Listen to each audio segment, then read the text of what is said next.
There's many times in the film industry where a new one will make us feel things we haven't felt before, or it's been a long time. The connection to characters and big moments in their lives is often overlooked or underplayed. Then there's times where you can't help but feel so deeply for a character, it makes you feel completely overwhelmed. Before we begin, please like, share, and subscribe to our channel. Every new sub helps us achieve our goal and keeps us motivated to create new content. With that being said, I'm your host, Jamie, and here are our 10 overwhelmingly tragic dramas. Number 1, My Girl. Based off the book by the same name, written by Patricia Hermes and directed by Howard Zieff, we have this wonderful story of the transition from child to teenager. Sure, Veda, played by Anna Klumsky, is only 11 during this film, but that's about when girls really start noticing other things in life. She and her best friend Thomas J., played by Macaulay Culkin, spend the summer riding around on their bikes, having random discussions, and beginning to figure out life. Veda plays with her dad, played by Dan Aykroyd, and her grandma, who is showing signs of dementia. Her mom died just days after childbirth, and Dad never really dated since then, but recently started seeing a new woman named Shelley, played by Jamie Lee Curtis. And she quickly befriends Veda. As the summer goes on, we see Veda attend a writing class and faces her biggest fear. One day, Veda loses her mood ring somewhere in the forest where the two friends hang out, and Thomas J. tries to find it when he decides to taunt a beehive. And yes, he's allergic to bees. This ultimately kills him, and Veda completely breaks down, asking where are his glasses. This scene will forever bring tears to my eyes. It's such a classic movie as well. So head over to Tubi, Amazon Prime, Fandango, Roku, Google Play, and Apple TV to check it out for yourself, or for a walk down memory lane. Number 2, Ladder 49. Jack Russell directed this one, and he couldn't have done a better job, especially with the cast in this film. I mean, you got John Travolta and Joaquin Phoenix as our main characters, and anytime I see Travolta even close to crying, I can't help it. But the film follows Jack, played by Phoenix, who is new to the firehouse, and we get your typical hazing moments with the group. But Jack and Mike, played by Travolta, develop a close bond and takes him under his wing. These firefighters are family. I mean, look at how long you have to spend with each other, how much they have to trust the next guy. We follow the guys through multiple fires, life events, and ultimately the death of one of their guys. This part is so heartbreaking. I mean, he's young, has a beautiful wife at home, and a kid. Just everything seems like he's got it good and going to have this long life ahead of him. But that's cut short during a warehouse fire. The entire time during the scene, we get flashbacks. The tension of trying to save the next person, getting trapped, and the speech. It really just stabs you in the heart because these guys are losing a brother. I can't even imagine. But go check it out for yourself over on Fandango. It's definitely worth the watch. Number 3, The Lovely Bones. More of a crime mystery than anything, this film definitely plays on the despair a parent feels after losing a child, and then not knowing how they died, what they went through, and how the police force is getting nowhere. Peter Jackson does a phenomenal job with this adaptation from the best-selling novel with the same name, written by Alice Sebold. The plot is simple as we follow Susie, played by Saoirse Ronan, who is a 14-year-old that was just brutally tortured to death. She is currently in this purgatory state as she remembers her life and watches her family struggle to move on. Mark Wahlberg plays Jack, Susie's dad, and his obsession with finding out what happened to her consumes him. He eventually gets his other daughter, Lindsay, into the mix. Grandma Lynn, played by Susan Sarandon, has a different way of dealing with this tragic death. We often see her smoking and drinking, and Susie's mom eventually abandons the family altogether. This is a very hard topic, and one we wish we never had to deal with, but it's worth a watch. And the serial killer is just as creepy as you can imagine. Almost like there's alarm bells ringing whenever this guy is near. I love how this film depicts the loss, the despair, and longing for an answer. So, head over to Max, Hulu, Google Play, Fandango, Amazon Prime, and Apple TV to watch this mystery unfold. Number 4, A Walk to Remember.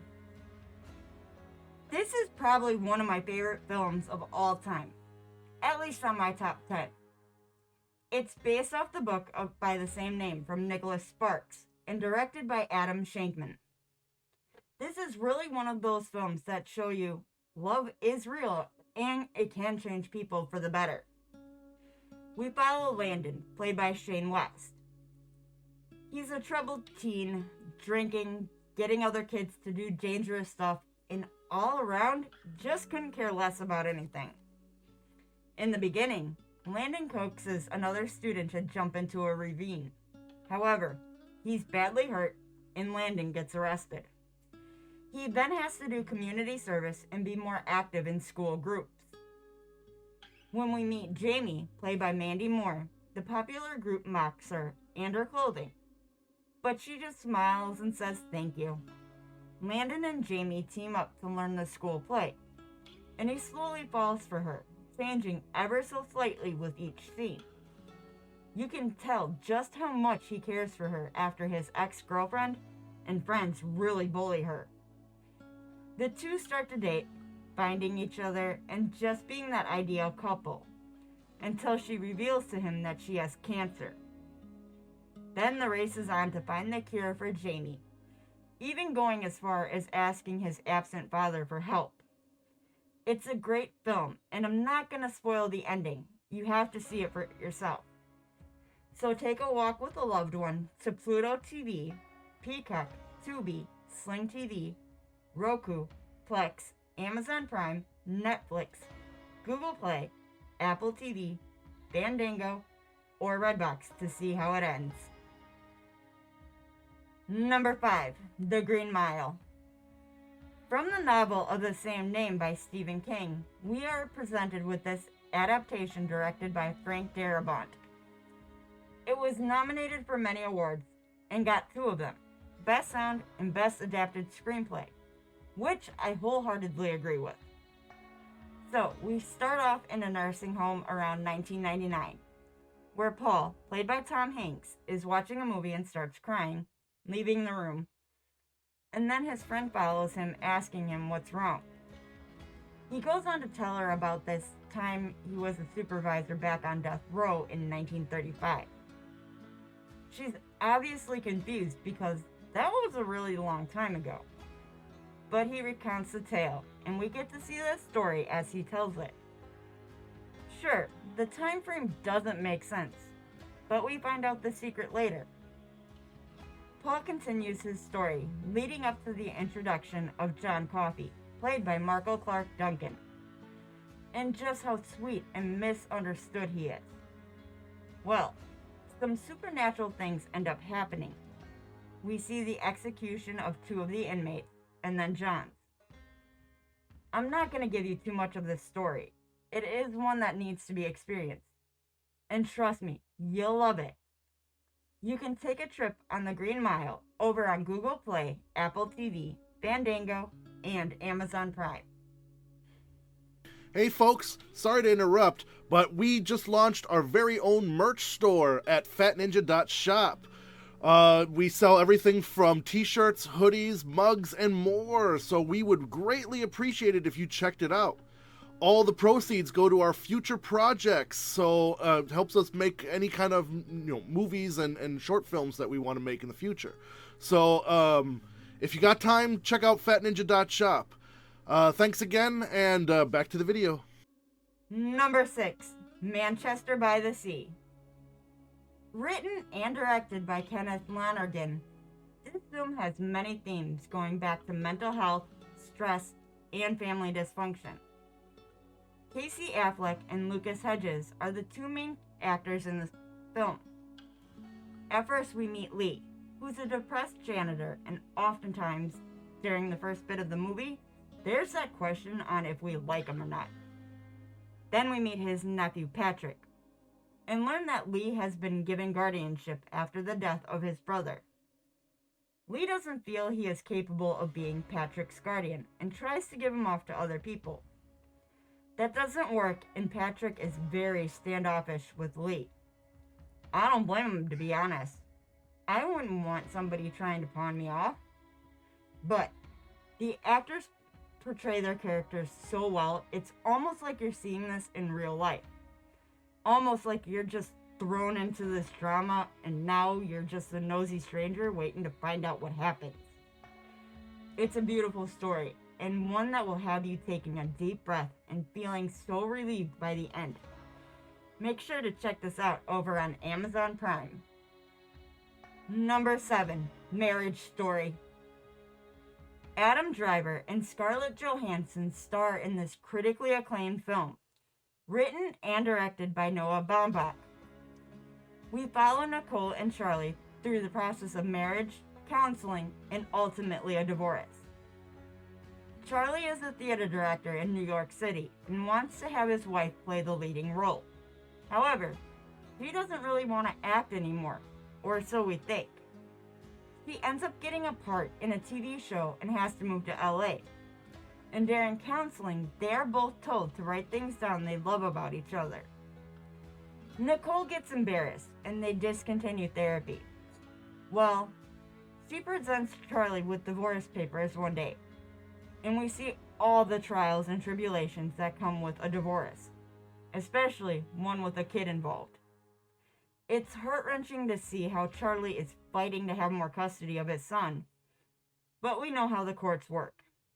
He feels he can't be a good dad if he can't be around, which is kind of understandable. This film will take you through all the emotions. Highly recommended, so check it out over on Netflix. Number 8, Terms of Endearment. In 1983, this film won 5 Academy Awards, which were so deserved. James L. Brooks wrote, directed, and produced this film from the 1975 novel of the same name by Larry McMurtry. It's definitely one of those films where you feel it, the laughs, sadness, and everything in between. Starring Deborah Winger, Shirley MacLaine, Jack Nicholson, and Jeff Daniels, it's surprising to see just how emotional any of them can be. So basically, this is a look into life in the 70s and 80s. Mom is widowed, daughter has a helicopter mom, and we go through everything life offers. Many themes come into this, such as love, marriage, death, and community. I don't really want to give much of this film away, as I feel it is one that really needs a good watch.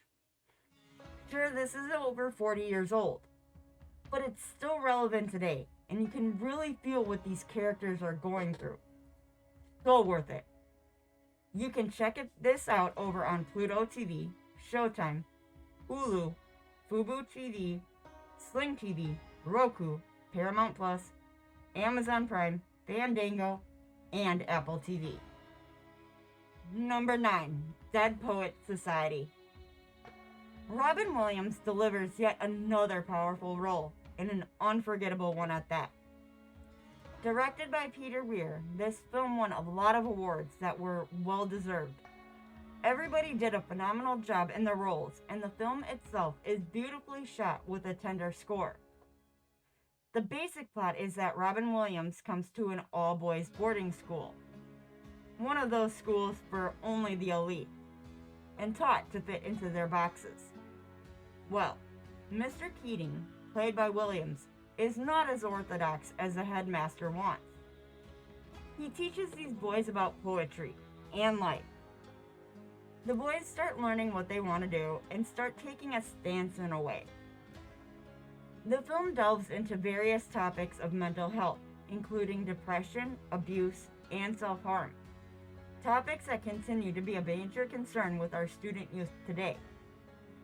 This is a great film to watch with your children, as it encourages people to learn, not just about the world, but about themselves, and to embrace that even when the world itself tried to force everyone into a little box. So, head over to Google Play, Fandango, Apple TV, and Amazon Prime. And if you are feeling down or worse, please talk to someone and seek some help. Number 10, The Florida Project. Sean Baker takes us back to a time when we used to run around without parents, enjoying the city to its fullest capacity, and to see it again through a child's eyes. We follow Mooney, a 6-year-old who's living in a budget motel in Florida. Her mother, Haley, is unemployed and seems to have had a rough upbringing. There are times where you see her childlike behavior come out, and how Mooney is on the same path. Mooney and her friends are seen running all around the motel and causing some chaos. This little girl at one point even puts a dead fish into the pool to see if it would come back to life. William Dafoe does an amazing job portraying this motel manager and making sure the kids are okay. However, the ending is not exactly a happy one, nor is it sad. It's left open for the audience to make their own conclusion. Let me know how you see this ending. You can check it out on Netflix, Fandango, Google Play, Amazon Prime, and Apple TV. Thanks for checking out the video. Did we leave any films off the list? Let us know in the comments. If you enjoyed the video, please like, share, and subscribe to our channel. Don't forget to tap that bell icon to stay up to date with our latest releases. You can reach out to us on Twitter or X at StudiosFat, or chat with us on Discord, linked below. Make sure to check out our very own merch store located at fatninja.shop. All proceeds go towards our next film project, so we'd greatly appreciate it. I've been your host, Jamie. Thanks again. Take care.